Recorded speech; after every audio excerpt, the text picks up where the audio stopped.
Antes de mais dizer aos irmãos que aquilo que trazemos hoje aos irmãos foi preparado não somente em termos de procurar compreender a verdade bíblica, mas também trabalhando com palestras que foram proferidas sobre este tema por dois dos maiores apologistas, ou seja, dos maiores defensores da fé que nós temos hoje em dia, homens de Deus que têm se dedicado especificamente a estas coisas, são homens com grande formação, não somente teológica, mas secular, são, digamos, filósofos cristãos de grande reconhecimento internacional, que são o Dr. Norman Geisler e o Dr. William Lane Craig. Ambos têm palestras sobre este tema na internet. As palestras são em inglês, mas os nossos jovens terão mais facilidade de compreender o inglês, poderão depois também procurar e ouvir, porque aquilo que trazemos é, de alguma forma, um resumo ou uma simplificação em alguns dos seus pontos. O tema de hoje é provavelmente o tema mais difícil ou complicado para o cristianismo. É o tema do mal e do sofrimento. Eu creio que não vale a pena perguntar se entre os presentes houve alguém que nunca teve nenhum problema com o sofrimento, porque todos nós já tivemos. Aqueles que são mais jovens talvez ainda não tenham, talvez, às vezes, muito cedo na vida se começa a ter esta dificuldade. Mas talvez alguns dos mais novos ainda não passaram por esta crise no que diz respeito à questão do sofrimento.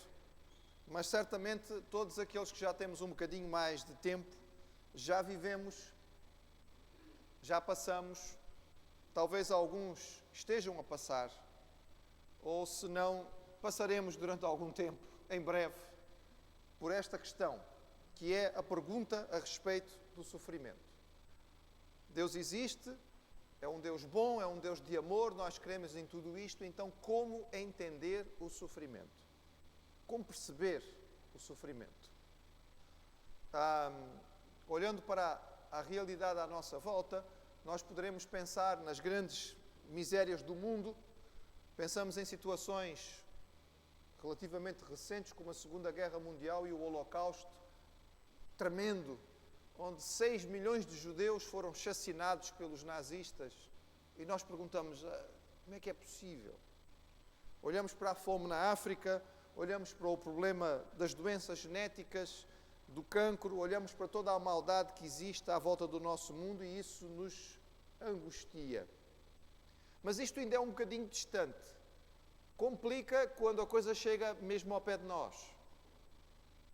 Já compartilhei aqui com os irmãos, já disse isto aqui mais do que uma vez, mas posso relembrar mais uma vez. Para mim, a minha maior dificuldade com isto se deu com a doença terminal da minha mãe.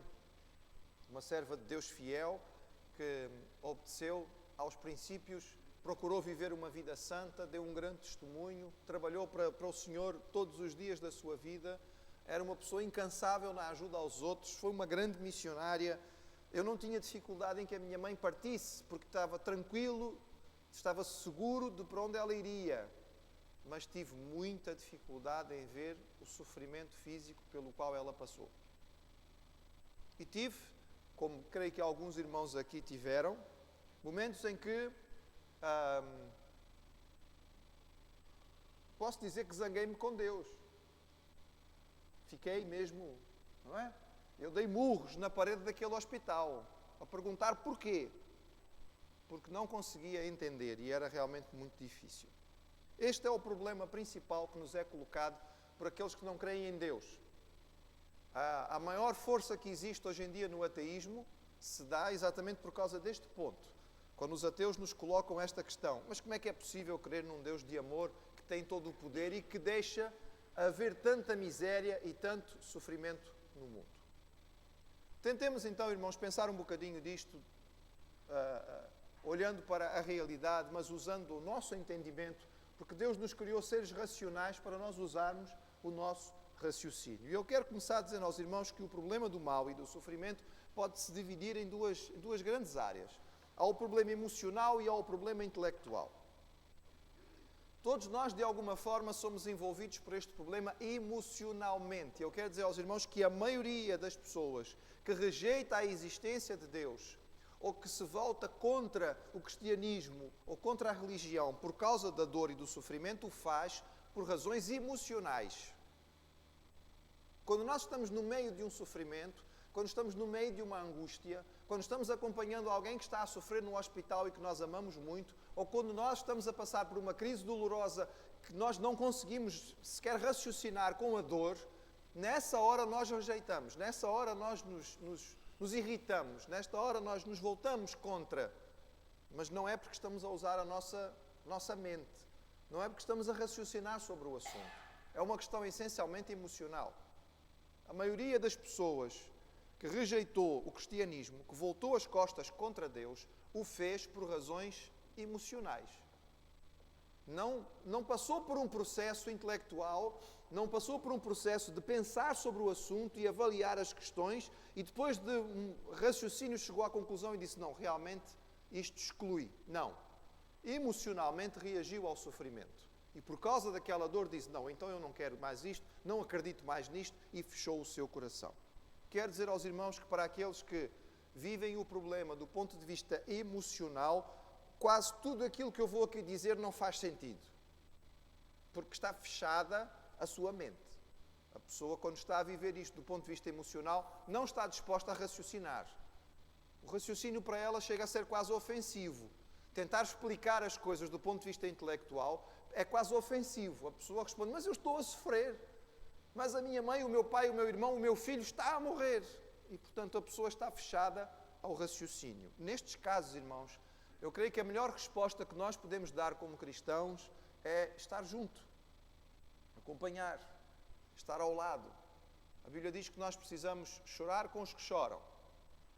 E acho que a única coisa e a melhor coisa que podemos fazer nesta hora é estar juntos, chorar com os que choram, orar por eles, pedir misericórdia, clamar ao Senhor que faça presente o seu consolo aos corações, porque não vai ser o raciocínio lógico da nossa parte que vai resolver. Agora, há o problema intelectual, este sim. Com este nós podemos lidar e a este nós podemos dar algumas respostas, porque elas são necessárias. A questão do mal e do sofrimento tem, via de regra, 3 posições principais. Eu vou mencioná-las muito rapidamente, porque não quero perder tempo com isto, quero tratar realmente das perguntas que nos são colocadas principalmente. As 3 posições são estas: a do panteísmo, a do ateísmo e a do teísmo. Sendo que teísmo é a nossa posição, nós cremos na existência de Deus. O panteísmo, irmãos, é uma posição que talvez os irmãos digam, mas isso não tem nada a ver connosco. Tem, irmãos. Tem a ver com o hinduísmo, tem a ver com o budismo, tem a ver com nova era, e vai entrando na nossa sociedade cada vez mais. São as religiões orientais, que vão entrando de uma maneira às vezes muito suave. É o yoga, é a meditação, é a acupuntura, são produtos medicinais, é isto, aquilo e aquilo outro que nos vai sendo introduzido lentamente. Esta visão oriental, panteísta, no fundo apresenta um Deus que não é um Deus pessoal. Deus é uma espécie de energia que está por aí, em todas as coisas, e todas as coisas estão em Deus, e portanto isto não está muito definido. E a resposta do panteísmo ao problema do sofrimento é isto: sofrimento? Não, sofrimento é uma ilusão. Tudo na vida é ilusão. Nós temos que nos libertar dos nossos desejos, das nossas vontades, e ao fazermos isto, nós vamos ultrapassar esta ilusão. Irmãos, esta resposta é uma resposta que não satisfaz. Na hora do sofrimento, ela não satisfaz. Quando nós estamos com frio, não vale a pena dizer que isto é uma ilusão. O que interessa é trazer uma roupa quentinha ou ligar um aquecedor, não é? Quando alguma coisa está a queimar, não vale a pena dizer-nos que isto é uma ilusão. Temos é que tratar da queimadura. Portanto, isto é uma resposta que não satisfaz. Mas é interessante os irmãos saberem isto, porque muito daquilo que é transmitido pela religião oriental hoje é transmitido das nossas televisões, por pessoas aí famosas do nosso meio, e parece ser tudo muito bonito, muito pacífico, muito tranquilo, muito calmo, mas não responde às perguntas principais, porque nós sabemos que o sofrimento não é uma ilusão. Nós o experimentamos de forma bem real, e por isso esta resposta não convence. A outra resposta que é tradicional é a resposta do ateísmo, que é dizer o mal existe e Deus não. Não é possível as duas coisas existirem. Se Deus existe, não é possível existir o mal. E nós perguntamos porquê? Porque há demasiada injustiça no mundo. Isto é muito injusto. Todo este sofrimento é profundamente injusto. Não é correto. As criancinhas sofrem e isto e aquilo outro. Não é correto. Não há justiça. Quando o ateu nos coloca esta questão, a pergunta que nós temos que fazer é: então onde está o padrão? Qual é o padrão de justiça? Para eu dizer que uma coisa é injusta, tem que haver um padrão de justiça. Para eu dizer que alguma coisa está errada, em algum lugar tem que estar o certo. E aonde está o padrão de justiça? Foi a massa humana, foi a matéria que virou macaco e depois o macaco resolveu ficar em pé e começou a perder os pelos e de repente desenvolveu uma ideia a respeito de justiça? A ideia de justiça é uma ideia que vai sempre nos voltar a levar à questão do Criador. Porque se existe um padrão de justiça e de consciência nas nossas mentes, ele não surgiu da matéria. Foi-nos dado de algum lado. Portanto, a resposta ateísta não nos satisfaz. Ficamos então com a nossa posição, irmãos, que diz que Deus existe, que Deus é bom, que Ele é perfeitamente bom, que Ele sabe todas as coisas, que Ele cria tudo, que nada lhe é impossível. E apesar disto, o mal e o sofrimento existem.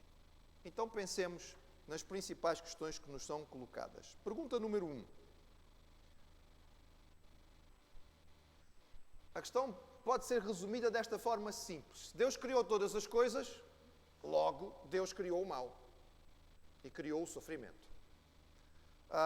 Isto tem a ver com a questão lógica, porque em termos de lógica tem que se partir de premissas, não é? Nós temos o primeiro ponto, o segundo ponto, e um vai levando ao outro até que nós chegamos a uma conclusão. Deus criou tudo, sim. O mal é algo que existe. Deus criou todas as coisas, criou. O mal é uma coisa? É. Então, Deus criou o mal. Esta é a conclusão que nos é apresentada por aqueles que são ateus e que querem negar a existência de Deus. Ou Deus criou o mal, ou então Deus não existe. Se vocês creem que Deus criou todas as coisas e o mal está aí, o sofrimento está aí para nós vermos, então nós temos que crer que Deus criou o mal também. Bem, irmãos, nós não podemos negar a primeira parte desta ideia, ou seja, Deus criou todas as coisas. Nós podemos sim discutir a questão da segunda, que é dizer que Deus criou o mal. Biblicamente falando, irmãos, quando nós abrimos a palavra e lemos logo no início da Bíblia, a Bíblia diz que Deus criou, e à medida que Deus foi criando, a conclusão de Deus foi: e viu Deus que era bom. Em momento algum da história da criação de Deus na Bíblia, nos fala a respeito da criação de alguma coisa que não fosse boa. Tudo aquilo que Deus criou foi bom. E o que é que aconteceu, irmãos? A criação boa de Deus se corrompeu. Para que nós possamos ter alguma coisa corrompida, nós temos que ter inicialmente alguma coisa perfeita. E Deus criou perfeito. É aquilo que nós queremos. É isso que a palavra nos ensina. Vamos pensar em exemplos muito simples. Por exemplo, uma árvore. Uma árvore podre, como está ali do lado direito dos irmãos. Uma árvore podre será uma coisa má. Não está em condições, está estragada. Não é? Mas para existir uma árvore podre, tinha que existir primeiro uma árvore boa. Deus não criou árvores podres. Ele criou árvores perfeitas. No entretanto, a criação, porque foi criada com certas condições e características que nós vamos ver a seguir, foi-se corrompendo. O mal não foi criado por Deus. A corrupção fez com que isto chegasse neste ponto. Deus criou a árvore perfeita. A árvore depois apodreceu. Da mesma maneira, irmãos, vamos pensar, por exemplo, num tecido que o irmão tem, numa toalha branquinha que a irmã lavou com lixívia, estava impecável, não tinha uma manchinha que fosse, não é? E serviu a mesa e, no entretanto, não sei se foi o marido ou não, vamos dizer aqui que sejam os maridos, os desastrados, lá derrubou a garrafa do vinho e ficou a toalha toda manchada. Então agora temos uma toalha manchada. Mas para nós termos uma toalha manchada, primeiro tínhamos de ter uma toalha limpa. Porque a mancha surge sobre o limpo. Se não houver o limpo, não tem como surgir o sujo. Quando nos é apresentada esta questão desta maneira, irmãos, a nossa resposta é esta. Deus criou o mal? Não, Deus não criou o mal. Deus criou tudo bom. Deus criou tudo perfeito. Agora, aquilo que Deus criou perfeito, infelizmente, se corrompeu. E aí, então, vem a segunda questão que nos é colocada por aqueles que defendem esta situação. Não se satisfazem com isto. Não, assim não ficamos contentes. Não pode ser. Então vamos lá. Mas Deus não é perfeito. Então, se Deus criou todas as coisas, Ele não podia ter criado um mundo perfeito. Se Ele é perfeito, Ele devia ter criado um mundo perfeito. E o mundo perfeito seria um mundo sem sofrimento. E qual é a resposta que nós temos para isto, irmãos? Nós não podemos negar que Deus criou todas as coisas. Nós não podemos negar que Deus seja perfeito.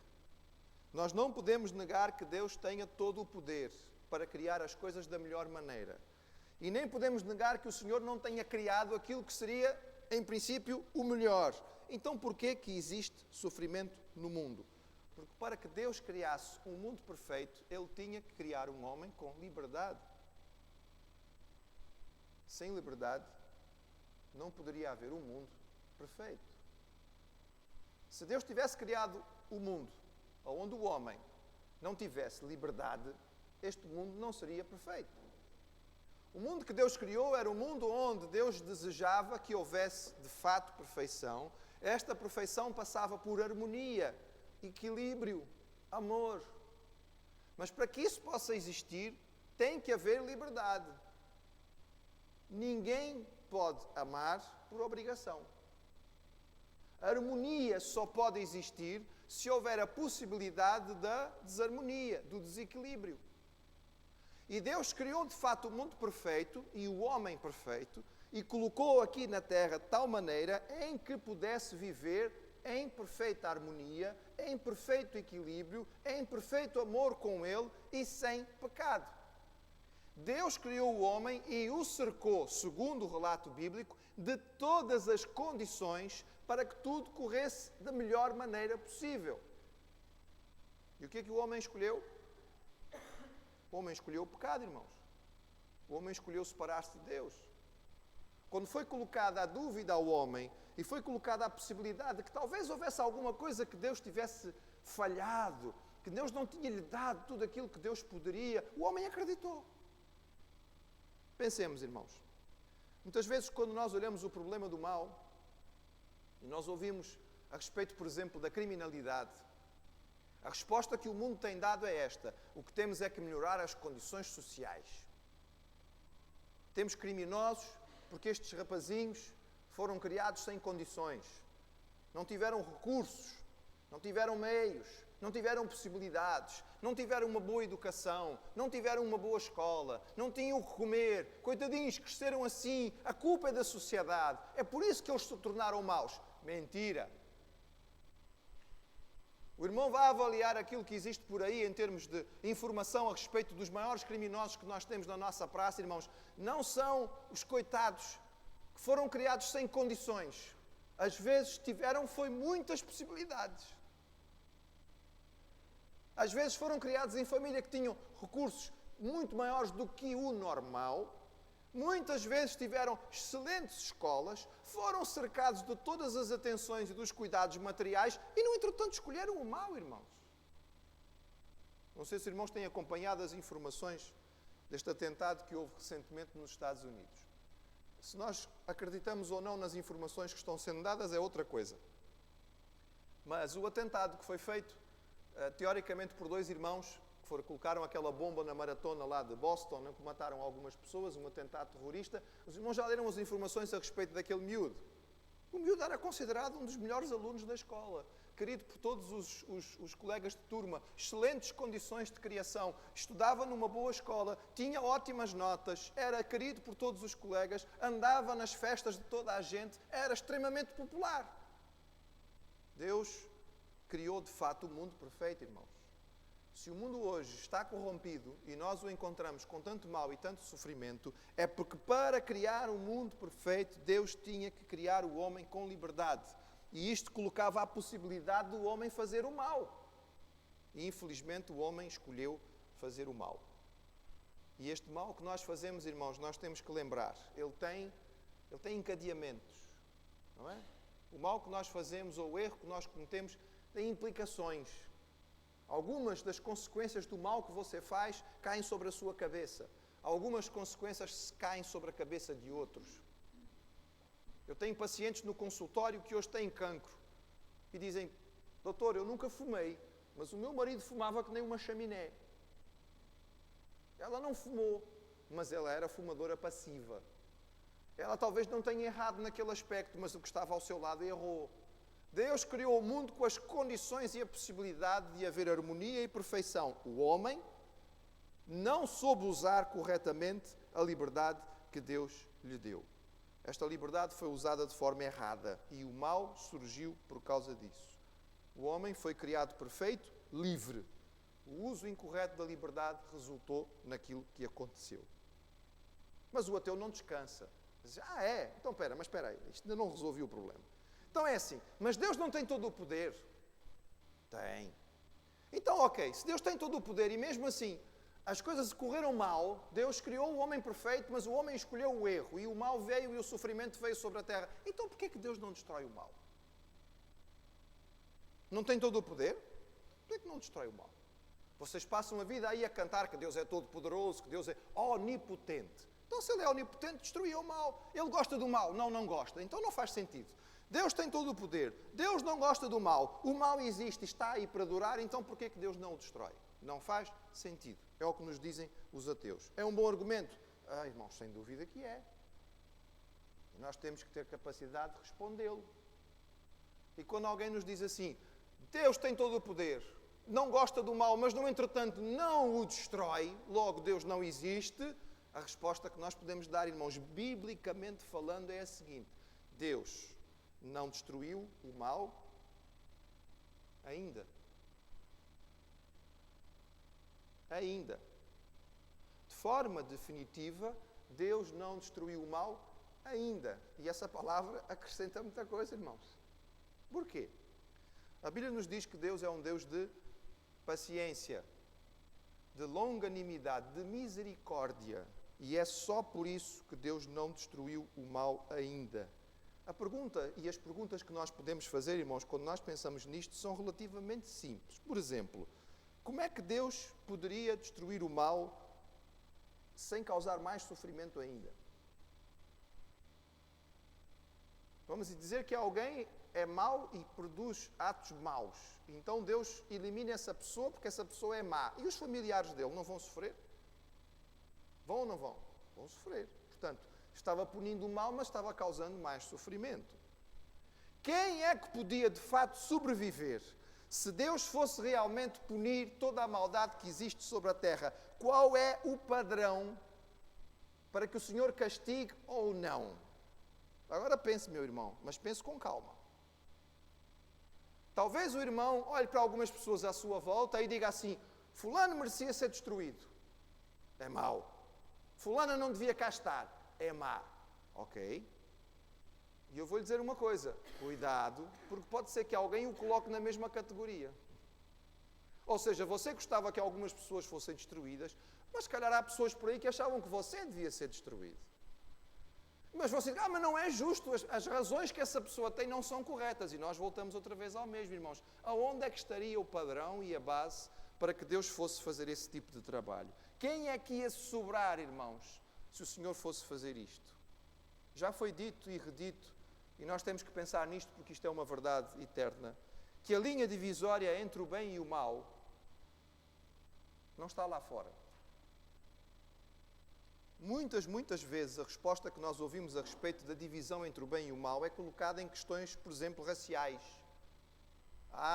Aquele grupo, aquela etnia, aquela raça, aquela nacionalidade é má. Isso não existe, irmãos. Já tive a oportunidade de viver em muitos lugares do mundo e posso dizer com muita tranquilidade aos irmãos, existem pessoas muito boas e muito más em todos os lugares e em todas as raças. Vou começar por mim, que é para os irmãos não dizerem que a gente está a discriminar ninguém. Há muito brasileiro que não presta, irmãos. Muitos que são mau caráter. É gente da pior espécie e qualidade. Eu não tenho dúvida disto, irmãos. Conheço muitos. Mas, irmãos, também há muito brasileiro bom. Não sei se os irmãos conhecem, mas há. Há muita gente boa. É um país muito grande, irmãos. São muitos milhões de habitantes. Há muita gente de qualidade, há muita gente de coração, há muita gente a fazer muita coisa boa para a humanidade. Mas não é um povo diferente dos outros. E não há nenhuma raça no mundo que seja diferente. A divisão não está lá. A divisão não está no problema social. Os que pertencem a tal classe social são bons e os outros são maus. Não, irmãos. Há pessoas de classe social alta que são crápulas. São pessoas que não merecem o ar que respiram. Apesar de serem muito sofisticados e andarem em carros muito bonitos e terem muito dinheiro para gastar, não merecem o ar que respiram.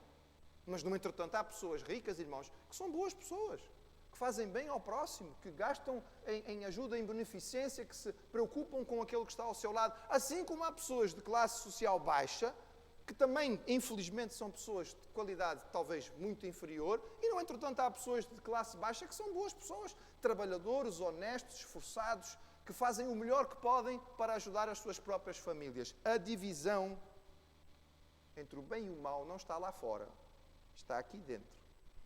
Está dentro do seu coração. Todos nós temos dentro de nós uma capacidade enorme, tanto para a bondade quanto para a maldade. Algumas das situações que têm acontecido recentemente na história provam que o homem, dependendo das circunstâncias, é capaz de fazer coisas que nunca imaginaria. Se os irmãos lerem, por exemplo, sobre os massacres que aconteceram no Ruanda, os irmãos ficariam impressionados. Com pessoas que eram, toda a comunidade diria que era uma boa pessoa, uma pessoa amorosa, uma pessoa meiga, uma pessoa cuidadosa, uma pessoa que ajudava o próximo, que era um bom vizinho, etc. e tal, e que de repente, nas condições que se criaram, naquela histeria da multidão, foi capaz de pegar em machados e cortar aos bocadinhos os vizinhos. Irmãos, não olhemos para eles e digamos, eles são assim. A capacidade de maldade do homem é muito grande. Aquilo que nós podemos responder, irmãos, quando a pergunta nos é feita, então porquê é que Deus não destrói o mal? Segundo a Bíblia, irmãos, a palavra nos diz que Deus atua sobre o mal, sim, Senhor. E o mal vai ser destruído. Como é que nós podemos saber que o mal vai ser destruído? Ora, irmãos, pela natureza de Deus revelada na Bíblia. A Bíblia nos mostra um Deus de justiça, um Deus que é um Deus de paciência, mas é um Deus perfeito e que prometeu que no fim o mal será derrotado. Se ele ainda não foi, é ainda, mas esta é a promessa final. Nós sabemos isto, irmãos, porque nós olhamos para a vida de Jesus. A principal revelação que nós temos a respeito do nosso Deus está na vida de Cristo. Queremos saber como era Deus, olhemos para Jesus. Porque Ele é Deus entre nós, é Emmanuel. E como é que Jesus viveu a sua vida, irmãos? Jesus viveu a sua vida lutando, combatendo e destruindo o mal. Doenças, é um mal, é. O que é que Jesus fez? Curou. Restaurou as pessoas. A natureza, por vezes, faz coisas que nos são assustadoras. É. O que é que Jesus fez? Acalmou a natureza. Acalmou a tempestade. Disse ao vento, psh, disse às ondas, acalma-te. A morte nos angustia. O que é que Jesus fez, irmãos? Ele ressuscitou mortos. Os espíritos maus são uma realidade, sem dúvida nenhuma. E o que é que Jesus fez? Expulsou-os das pessoas. Quando nós olhamos para a vida de Jesus, nós não podemos simplesmente baixar os braços e dizer, é verdade, Deus tem todo o poder, mas Ele não faz nada em relação ao mal. Fez sim, Senhor.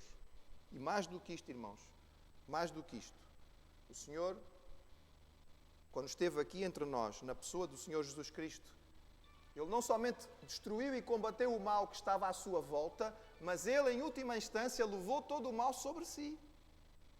Porque o sofrimento que Jesus levou na cruz foi o sofrimento máximo, porque ali Ele estava levando as nossas dores, como dizia a profecia de Isaías. Como é que nós podemos olhar, irmãos, a forma como Deus ainda combate o mal hoje, olhando para a realidade que está à nossa volta? Olha, irmãos, há algumas coisas que nós podemos ver. Deus mantém a liberdade do homem. Diante de tanta maldade, Deus já podia ter destruído a liberdade do homem. O homem, afinal, escolheu o mal, então, não vai ser mais livre. Se Deus o fizesse, nós deixávamos de ter liberdade e o mundo deixava de poder ser aquilo que Deus o fez para ser. Deus preserva a nossa liberdade, irmãos. Ele não quer escravizar a raça humana. Ele não quer alienar a raça humana. Mas Ele permite que cada um continue escolhendo o seu destino. Mas o Senhor faz a separação entre o bem e o mal. Algumas pessoas dizem assim, eu não acredito no inferno. Irmãos, o inferno só existe porque Deus é amor. Pastor, que absurdo. Então Deus é amor e por isso criou o inferno. Exatamente. Sabe porquê? Os maus não toleram ficar perto dos bons. Já repararam nisso? Os maus têm raiva dos bons. Quando os maus veem o bom fazendo alguma coisa, aquilo irrita. É para isso que existe o inferno, irmãos. Eles não vão mais ter que sofrer a presença dos bons. Pronto. Eles vão estar num lugar separado dos bons. Nunca mais vão ter que se irritar com a bondade, com a palavra mansa, com uma atitude de amor, que os irrita profundamente e que eles não querem. Não querem estar perto de Deus. Estão completamente afastados de tudo o que diga respeito ao Senhor Jesus Cristo ou à sua igreja. E o Senhor vai fazer o quê? Forçá-los a estar junto disto? Não. Existe um lugar para eles, irmãos. O Senhor permitiu esta separação. Para que eles fiquem separados disto. Vão ficar separados na eternidade, infelizmente. E só então irão perceber o erro que fizeram na sua escolha. Mas o Senhor permitiu que assim fosse. No céu, os bons não vão ter mais que suportar a maldade dos maus. Mas também os maus no inferno não vão ter mais que se irritar com a bondade dos bons. Cada um vai estar no lugar que escolheu. O Senhor continua premiando os bons e punindo os maus, irmãos. Se nós ainda não vemos isto de uma forma completa aqui, porque isto ainda não acontece de uma forma completa aqui, nós temos a segurança absoluta de que isto acontece em termos de eternidade, mais uma vez por causa da natureza de Deus revelada na Escritura. O Senhor nos prometeu de forma categórica a vitória de Jesus. Ele prometeu-nos que na volta de Jesus, na sua segunda vinda, Ele de forma definitiva ia cancelar e destruir o mal. Nós temos mais de 100 profecias sobre a vinda de Jesus, a primeira vinda. E todas se cumpriram literalmente. E por isso, irmãos, nós temos confiança de que aquelas que falam sobre a segunda vida também vão se cumprir completamente.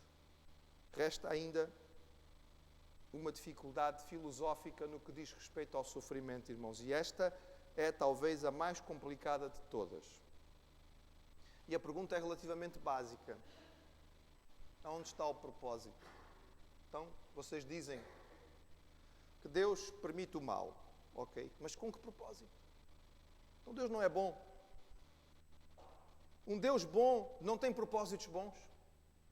Se Deus é bom, os propósitos de Deus têm que ser perfeitamente bons. Ele é perfeito, Ele é bom, os seus propósitos têm que ser perfeitamente bons. Não há nenhum propósito bom no sofrimento. A maior parte das situações de sofrimento que nós vemos não tem nenhum propósito. Logo, conclusão, ou Deus não existe, e portanto vocês continuam a inventar, ou então Ele não é tão bom assim. Porque Ele permite o sofrimento, que é uma coisa que não faz sentido nenhum, e nós não conseguimos ver propósito nenhum. Irmãos, Deus, segundo nós lemos na palavra, não criou o mal, foi o homem que o escolheu. Deus não destrui o mal, ainda, mas está trabalhando para que isto venha a acontecer. Então, de alguma forma, Ele permite. E permite porquê? Se não há nenhum propósito bom. E a resposta, irmãos, é tão simples. Só porque eu não consigo perceber um propósito bom, só porque eu não consigo encontrar alguma coisa que faça sentido no sofrimento, não quer dizer que não exista. Porque eu não sei todas as coisas. O irmão sabe todas as coisas. A irmã sabe todas as coisas. Conhece o dia da manhã. Sabe o futuro. Então, se não sabe, como é que pode afirmar com tanta categoria que não faz sentido nenhum? Irmãos, nós somos muito rápidos nos nossos julgamentos. Porquê é que os cristãos, de um modo geral, têm dificuldade com a pena de morte? Porque tantas vezes o homem tem aplicado a pena de morte, irmãos, e depois, passados anos, descobrem-se novas informações. E quando se descobrem novas informações, descobre-se que alguém que morreu, afinal, era inocente. Os nossos julgamentos são sempre limitados, porque o nosso conhecimento é limitado. O único julgamento que pode ser perfeito é um julgamento feito por alguém que saiba todas as coisas. Nós não sabemos. Quantas vezes nós precipitadamente passamos um julgamento e depois vem uma informação e nós ficamos envergonhados. E o que é que fazemos com isso? Somos maduros, aprendemos e passamos a ter mais cuidado em fazer julgamentos, certo? Errado. Nós erramos porque não temos os conhecimentos. Erramos ao julgar porque não sabíamos todas as coisas. Mostram-nos que nós estávamos errados e nós ficamos envergonhados. E a seguir, fazemos tudo outra vez. Irmãos, é a verdade. nós já tínhamos obrigação, e eu começo por mim, de ter muito mais cuidado em afirmar as coisas. Porque toda a história tem dois lados. Como todas as moedas, tem dois lados. E nós normalmente nem terminamos de ver um lado da história e já estamos a passar sentença, sem saber aquilo que acontece. Nós afirmamos categoricamente: não há propósito nenhum para o sofrimento. Não consigo perceber isto, não faz sentido nenhum. Porquê? Mas a revelação bíblica nos diz que há coisas que o Senhor não vai nos dizer. Muitas vezes, quando nós questionamos algumas coisas ao Senhor, o Senhor não revela porquê. A história mais completa a respeito do sofrimento na Bíblia é a história de Jó. E quando Jó finalmente obtém uma resposta de Deus, eu pergunto aos irmãos: o Senhor explicou a Jó a razão do seu sofrimento? Não.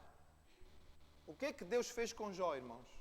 São capítulos bem grandes no livro de Jó, mas é uma sucessão de perguntas. Quando o Senhor finalmente responde a Jó, o Senhor diz: ok, tu queres saber? Então responde-me primeiro. Antes de eu dizer-te, antes de eu explicar-te, responde-me tu primeiro. E Deus começa a perguntar: e isto sabes? Não. E isto sabes? Não. E isto sabes? Não. E isto sabes? Não. E Deus faz uma lista interminável de perguntas e Jó responde sempre: não sei, não sei, não sei, não sei, não sei, não sei, não sei, não sei. E depois no fim Deus diz: oh ignorante, desculpa lá. Querias saber o quê? Senhor, não quero saber mais nada. Não quero saber mais nada, Senhor. Já percebi. Não sei. Sou limitado. A minha capacidade é limitada. O meu tempo de vida é limitado. A minha sabedoria é limitada. Eu não sei, Senhor. Tu sabes. Eu falei porque sou tolo. Precipitei-me naquilo que não devia ter falado. Irmãos, mesmo com as nossas limitações, nós sabemos que algum sofrimento, alguns dos sofrimentos que estão à nossa volta, nós percebemos que ele tem alguma utilidade ou alguma razão de ser. Por exemplo, pense nisto. Algumas dores físicas que nós temos nunca são agradáveis. Não conheço ninguém que me disse: ai, que rica dor que eu estou a ter hoje. Nunca ouvi ninguém dizer isto, irmãos. Mas muitas das dores que nós temos são úteis. Se você não tivesse dor a nível do miocárdio, não sabia que se calhar estava a ter um infarto, não corria para o hospital a tempo de ser salvo. O seu coração simplesmente parava de funcionar. Quando começamos a ter uma dor de dentes, irmãos, a dor de dentes é terrível, não é? Ficamos desesperados, por isso é que já há dentistas 24 horas, não é? Que a gente sobe nas paredes com uma dor de dentes. Mas sabe porquê é que é bom você ter dor de dentes? É porque se você não tiver uma dor de dentes, aquela dor que significa provavelmente uma infecção a nível da raiz do seu dente, e essa infecção pode passar para a sua corrente sanguínea. E se passar para a sua corrente sanguínea, você tem uma septicemia e morre. Que rica dor de dentes que você teve, porque foi tratar dela, arrancou o dente, tratou do problema. Irmãos, há inúmeras dores físicas que nós temos que, nunca sendo agradáveis, têm alguma utilidade. Alguém aqui já foi operado ao apêndice? A dor da apendicite é desagradável, não é? Dói muito. E dói, depois prende a perna e depois já não consigo me mexer. Mas olha que rica dor que você teve. Porque se não tivesse a dor na sua apêndice, o seu apêndice ia arrebentar, ia fazer uma peritonite e você morria. Mas ainda está aqui para levantar a mão e dizer: tive uma rica dor na minha apêndice. Foi ótimo. Fui operado e estou aqui. Irmãos, percebe isto? São dores e na hora nós dizemos: isto não faz sentido. Faz. O Senhor nos deu para nos proteger de alguma maneira, para nos ajudar. Pense na dor psicológica, irmãos. Quais são as experiências que verdadeiramente nos levam a amadurecimento? Eu nunca ouvi ninguém voltar de um dia na praia e dizer: isto hoje na praia foi um espetáculo. Amadureci profundamente com este dia de praia. Nunca ouvi, irmãos. Nunca ouvi ninguém compartilhar e dizer: olha, outro dia eu fui a um piquenique, joguei a bola a tarde inteira, olha, foi uma experiência enriquecedora para a minha vida. Nunca ouvi, irmãos. Agora, por favor, não deixe de ir à praia, não deixe de ter piqueniques com a família, não deixe de jogar a bola com os amigos, é muito bom. Mas o que é que nos amadurece mesmo, irmãos? É duro dizer, mas o que nos amadurece são as experiências difíceis da vida. São as crises, são as angústias, são os momentos de dificuldade. Os irmãos sabem que eu trabalho com uma organização missionária e a certa altura, quando estava na Guiné-Bissau, passamos por uma guerra civil. E, irmãos, não tinha nenhuma orientação sobre o que fazer. Não sabia. E agora, faço o quê? Como é que eu reajo diante destas circunstâncias? Era uma guerra civil, irmãos, no interior da África. Eu ia fazer o quê? A certa altura nós éramos a única família estrangeira que permaneceu no local. Eu era o único médico que atendia naquela região. Naquele momento, toda a gente que podia foi embora. Foi uma experiência extremamente difícil, irmãos. Muito dolorosa e de grande angústia. Quando finalmente consegui sair e chegar com a minha família no Brasil, tive uma crise de gastrite, não digo aos irmãos nada. O estômago só deu sinal depois. Mas sabe o que é que resultou disto, irmãos? A noção clara que eu tive de que nós, como organização missionária, tínhamos que ter um plano de contingência. Tínhamos que estar preparados para situações destas. E aquela situação permitiu que fosse preparado um plano de contingência, que nós organizássemos um manual de urgências para todas as situações que os missionários podem passar. Golpes de Estado, guerras civis, catástrofes naturais, raptos, experiências difíceis que nós vivemos no campo missionário, mas que resultaram naquilo que é hoje um manual. Os meus colegas de campo hoje, se passarem por estas crises, não têm que pôr a mão na cabeça como eu fiz e dizer, e agora o que é que eu faço? Vão ao manual e leem, diante disto, faça isto, faça isto, faça... estão as orientações. Foi uma experiência que amadureceu, irmãos, mas não foi agradável. Muitas das vezes, nós sabemos que isto é assim. Por isso, quando nós dizemos, é sofrimento, mas não tem propósito nenhum, nós não sabemos. E muitas vezes tem. Quero que os irmãos guardem isto. Eu coloquei aqui fisioterapia e musculação, porque todos os irmãos aqui, muitos aqui já sabem isto, não é? Há vários irmãos e irmãs aqui a fazer fisioterapia. É agradável, não é? É ótima a fisioterapia, não é?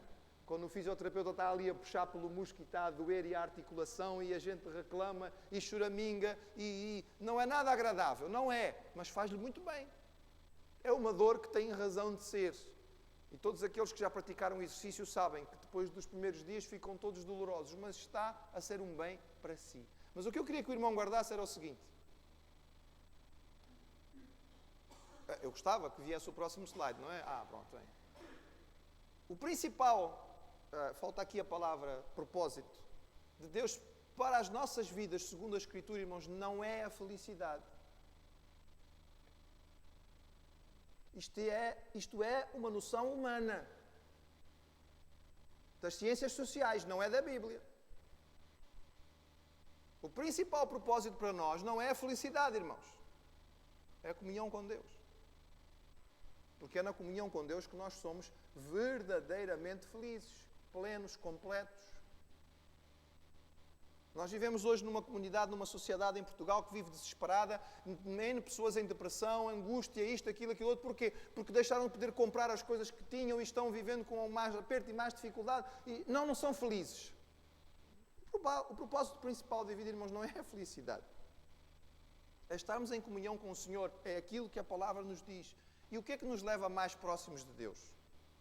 São perguntas que nós devemos fazer. Segundo a Escritura, irmãos, o objetivo do Senhor não diz respeito apenas a esta vida, diz respeito à eternidade. E o Senhor providenciou para nós o mundo no qual nós podemos ter condições de estar em comunhão com Ele. Talvez não é aquilo que nós achamos que é o ideal, mas se nós permitirmos que o Espírito Santo trabalhe em nossos corações, aquilo que está à nossa volta vai nos levar a nós nos aproximarmos do Senhor. C.S. Lewis, que foi um grande escritor cristão do século XX, disse a certa altura que há dois tipos de pessoas. Aquelas que dizem a Deus, seja feita a tua vontade. E aquelas a quem Deus diz, seja feita a tua vontade. Qual tipo de pessoas somos nós? Nós dizemos ao Senhor, seja feita a tua vontade, ou nós somos tão teimosos que às tantas o Senhor tem que nos dizer, então olha, seja feita a tua vontade, como tu queres. Sabemos que há uma diferença. Queremos terminar positivamente, irmãos. Quando nós olhamos para o problema do mal e do sofrimento que os ateus colocam diante de nós, a verdade é que nós temos que perguntar aos ateus, e aonde está a vossa resposta para o sofrimento? No mundo sem cristianismo e sem Deus, sem o altruísmo cristão, o que é que ia sobrar? Oh, irmãos, os ateus fazem tanto barulho, mas o mundo onde a mentalidade deles sobrevivesse seria um mundo realmente caótico. Porque, segundo eles, nós estamos aqui por acaso. Somos fruto de evolução. Portanto, não existem nem verdades nem mentiras absolutas. Sofrimento, isso é uma parvoíce. Sofrimento, no fundo, tem a ver com a capacidade de cada um de sobreviver. Estás a sofrer, vais morrer, olha, paciência. Sobrevivem os mais fortes. É o que diz a lei da evolução, é o que defendem os ateus, irmãos. Qual é a resposta que eles têm para o sofrimento? Nenhuma. Diante da dor, nenhuma. Também não conseguem perceber nenhum propósito na dor e no sofrimento e não conseguem dar nenhuma resposta. Irmãos, sem Deus não há futuro. Sem Jesus não há identificação com o sofrimento. Sem o cristianismo, o mundo em que nós vivemos não teria hospitais, não teria orfanatos, não teria lares, não teria escolas, porque foi o cristianismo que criou todas estas coisas. Porquê? Por causa da visão que tem, do entendimento do amor de Deus, do entendimento do amor ao próximo, do entendimento da proximidade daqueles que estão em sofrimento. Diante da questão do sofrimento, irmãos, nós podemos, como cristãos, nos sentir talvez não 100% satisfeitos, porque o sofrimento nunca vai nos trazer satisfação. Mas a resposta que nós temos é aquela que nos deveria deixar até orgulhosos, irmãos, porque nós temos uma resposta para dar. E a resposta que nós podemos dar à questão do sofrimento é a mais extraordinária de todas. O nosso Deus não somente olhou para o sofrimento humano, mas compartilhou o sofrimento humano. O nosso Deus não é um Deus que ficou lá no céu a olhar para a desgraça do homem e a dizer: pois é, eu criei-te com liberdade e tu fizeste asneira, agora paciência. Não, irmãos, Ele veio sem necessidade. Ele veio. Ele veio viver aqui, passar pelas dores, pelas dificuldades, pelo sofrimento que nós passamos. Compartilhar aquilo que nós vivemos. Quando a Bíblia diz que Jesus é um advogado que pode interceder por nós em todas as coisas, porque em tudo passou como nós passamos, é a verdade, irmãos. Olhe para a vida de Jesus. Veja como Ele nasceu. Nós sabemos hoje que os bebés sofrem dentro do útero das suas mães. Sabemos isto hoje, não é? Por isso é que nós precisamos que as mães fiquem calminhas e tranquilas e a descansar, não é? E a repousar o tempo suficiente. Não é, Rita? Descansar bastante, porque sabemos que os bebés precisam disto, porque eles sentem aquilo que a mãe sente. Os irmãos viram a angústia que Maria viveu? Leem a Bíblia e veem a angústia que ela viveu. A dúvida, o sofrimento que ela estava no seu coração. Jesus ainda era um feto no ventre da sua mãe e já estava a sofrer. Os olhares de reprovação das pessoas à volta, a dúvida do seu próprio noivo, será que caso com ela ou não? O que foi que aconteceu aqui? Depois, naqueles dias finais, na hora de ter o bebé, fazer uma viagem difícil daquelas, não ter onde encontrar, aonde ficar, ter que dar à luz num local onde se guardavam animais. Irmãos, Jesus começou a sofrer antes de nascer, já sofreu no nascimento. Nasceu num povo que era um povo dominado por um povo estrangeiro, um povo que não tinha liberdade, um povo que era pressionado por uma força romana que era dura contra eles. Foi perseguido político quando ainda era bebé, teve que ser levado pelos seus pais para uma outra terra para fugir e escapar com vida. Não veja a vida de Jesus. Foi luta, foi dor, foi sofrimento o tempo inteiro. E isto ensina-nos o quê? O nosso Deus é um Deus que se identifica com a nossa dor, se identifica com o nosso sofrimento. Jesus não apenas experimentou a morte, mas experimentou uma morte de tortura, de dor supremo, sofrimento atroz. E Ele fez isto porque a palavra diz que Ele levou sobre si as nossas enfermidades e as nossas dores. Esta é a resposta que o cristianismo tem para o problema do sofrimento. Meu Deus não está alheio, Ele não está distante, mas Ele está presente e Ele está realmente importado. E Ele veio para que um dia nós possamos estar com Ele, naquele local em que Ele prometeu que ia enxugar dos nossos olhos todas as lágrimas, e onde não vai haver mais dor, nem doença, nem sofrimento, nem envelhecimento, nem morte. Louvado seja o Senhor por isso. Que o Pai possa trabalhar a Sua palavra em nossos corações, que isso possa nos servir de consolo para nós em primeiro lugar, mas que também possa servir para que nós respondamos àqueles que estão à nossa volta. Veja bem, irmãos, não com apenas artimanhas humanas ou inteligência, mas que nós possamos ter algo que dizer da nossa fé, com mansidão, mas com firmeza, para poder ajudar aqueles que ainda não têm a chegarem ao momento de terem também esta confiança neste Deus que realmente se preocupa com a forma como nós vivemos.